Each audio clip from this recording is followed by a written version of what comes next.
Hello and welcome to this tutorial on XtratuM for x86. In this tutorial we're going to show how to use XtratuM.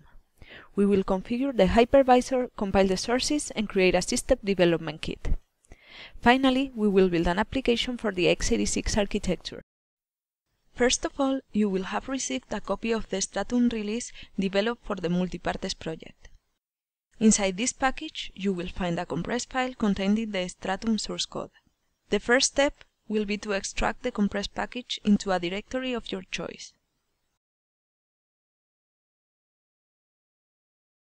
The next step is to configure XtratuM. Now, if you list the root directory, you will find several files named xmconfig. These files contain the definitions for the toolchains of a specific architecture.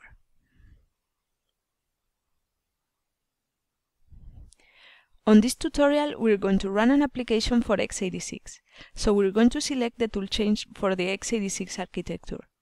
To do so, we have to copy the xmconfig.x86 file to xmconfig. The next step is to configure the hypervisor. For this, XtratuM uses the menu config tool, which uses the encarses library to provide a menu-based interface. The configuration is done in 3 steps. The first step is to configure the hypervisor itself. In the menu, you can choose whatever compilation options you consider. For many of the applications, you can safely use the predefined configuration. However, depending on your board, you may need to change several things.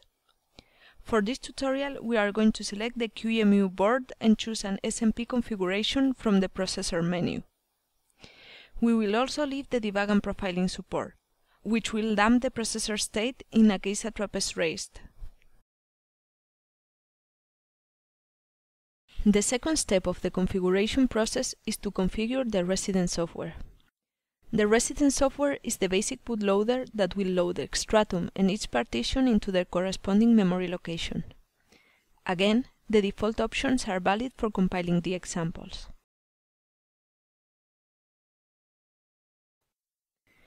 Finally, we have to configure the XtratuM abstraction layer, which provides a basic execution environment for VRC applications.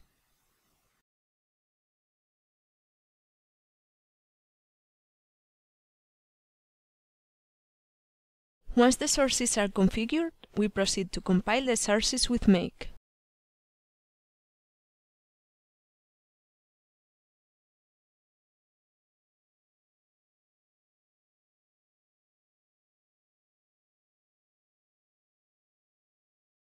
As a result, the compilation will produce an image of the hypervisor, an image of the resident software, the XtratuM abstraction layer, and all the host tools required to build XtratuM applications.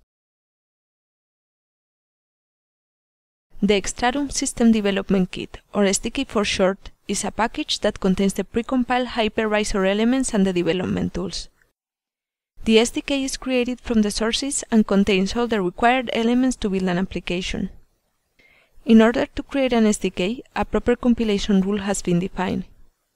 Simply issue make distro run on the XtratuM root directory.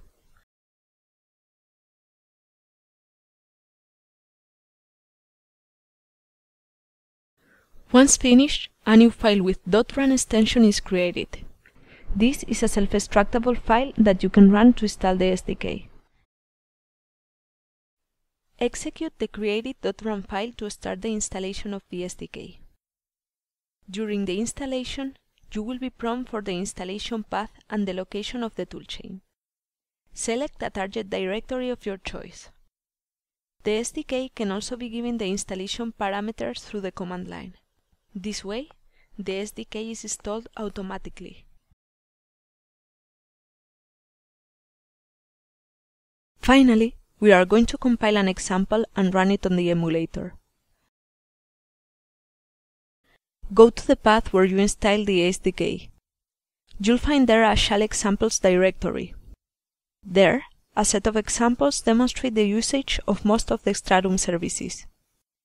We are going to show the Hello World SMP example. In this example, 2 shell partitions will run on 2 different cores. Each of them will print their partition ID and halt. The examples can be compiled with Make with no need for additional configuration.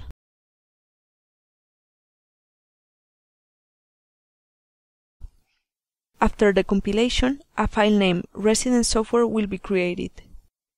This file is the package containing the resident software and the container. For the x86 architecture, this file is multi-boot compliant. In this tutorial, we will convert the resident software into a bootable ISO image. For this purpose, a specific compilation rule has been defined.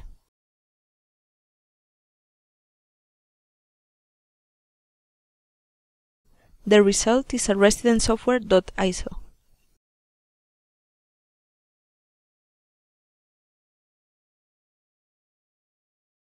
We are using QEMU to run the application. The QEMU version we're using is the 1.21. Run the resident software.iso image with QEMU. Make sure that you give the emulator enough memory.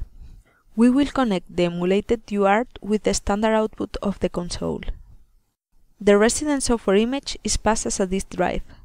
Finally, as this is an SMP application, we have to emulate two cores on QEMU.